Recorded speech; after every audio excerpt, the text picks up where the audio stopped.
Hello there, right here we got a brand new snapshot, which is the fourth experimental snapshot for 1.18. There are some big changes to do with terrain, as well as getting more useful resources. And as requested, I will be giving you guys the seed as well as coordinates of these cool terrain, including this volcano looking mountain range. I enjoy finding and showing you guys really cool stuff, so if you guys could leave a like on the video as well as subscribe, as currently less than 30% of my viewers have hit the red button.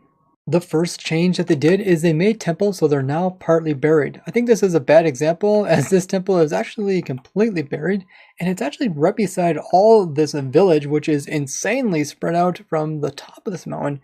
There's actually a snow-capped peak and it goes all the way down this entire side with villagers and housing all the way down to the very bottom where we actually have this lower piece of the village way down here in this valley. Looking at a few other temples, it does seem like they're having a problem of being too deep now. But they did fix a problem with temples where they were actually spawning in the middle of the water. But you gotta admire these villages, they just kind of spread all over the place. Now they did say that they were trying to avoid really high beaches, but here's a beach that is over 160 blocks tall. You can also see them make use of the Biome Builder, which is this stat right here. It shows stuff like how high it is and coast. Just pay attention to it as I move across. Now it says mid, now we are in low and an ocean. Then we go over here to a valley, then into low, and then we go inland. And this is used to make better transitioning between different types of biomes. They made it so that the badlands as well as deserts are now larger and less likely to show up as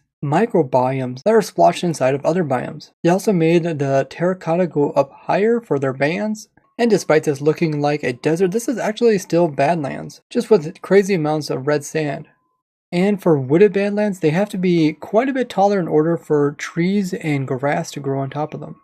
They also came in and made the biome placement smoother so that there's not so many microbiomes and overall less chaotic. So finding conflicting biomes near each other is much harder. In the past, we used to see some areas with snow patches on top of jungle trees, but now this has been addressed and removed. Last time they removed dirt from the edges of the snowy slopes, and they went ahead and even removed more dirt so it should look more snowy. They said that they made extreme hills more extreme, but this here is actually it, and it doesn't seem that extreme at all. It's actually quite low down and not very distinguished from the surrounding area, at least height-wise. But this may have to do with the second part of change, which has to do with extreme hills and shattered biomes, where they try to make them fit better with the surrounding biomes. This mesa sidewall looks really cool with all these mine shafts just having their entrances poke out towards the center here. In the past, rivers were a problem for them as they would just end up drying up, or they would come into higher elevation mountains where they wouldn't be able to generate because they're too high up. So now instead they will form forges, which are these really narrow waterways with cliff sides on both sides. You can still go through with a boat while having the realistic mountains on either side. Before, this desert was just empty here, and now you can see this crazy river between these steep desert sides. Now the other option for rivers are they can kind of end and then the elevation can increase and then a saddle can be produced where it's a much gradual transitioning between two mountain peaks, making it easier to climb between them. Mansions still seem to kind of be struggling on finding a good location to place themselves. They made a tweak to swamps so that they're more contained and less spread really far out, and any rivers that go into them will be much shallower. Stony Peaks, which is the new biome we got last time, got some upgrades where they can now have these strips, including having calcite on top of them. And this stuff is deep too, so now you can get it in large amounts. Now these strips can also come in gravel, andesite, as well as granite.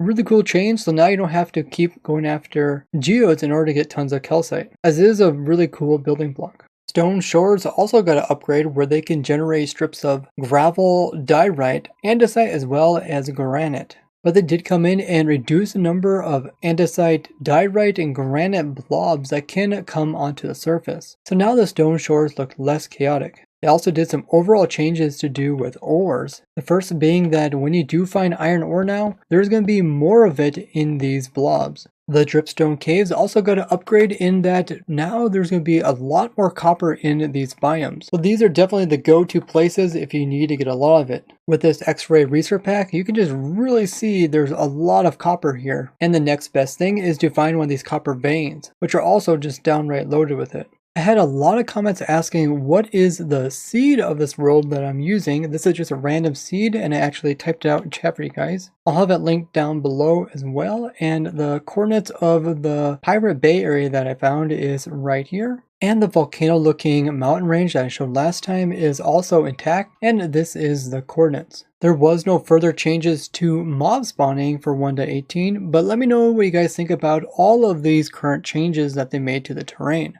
If you'd like to see more crazy stuff that I discover while playing Minecraft, check out this playlist here. And if you guys would like to see how I built a farm for almost every item in the game Minecraft, check out this one. And don't forget to drop by during my live streams, which are every Wednesday, Friday, Saturday, and Sunday at 2 p.m. Eastern Time. I would like to thank you guys for watching, and I will see you guys the next one. Bye bye!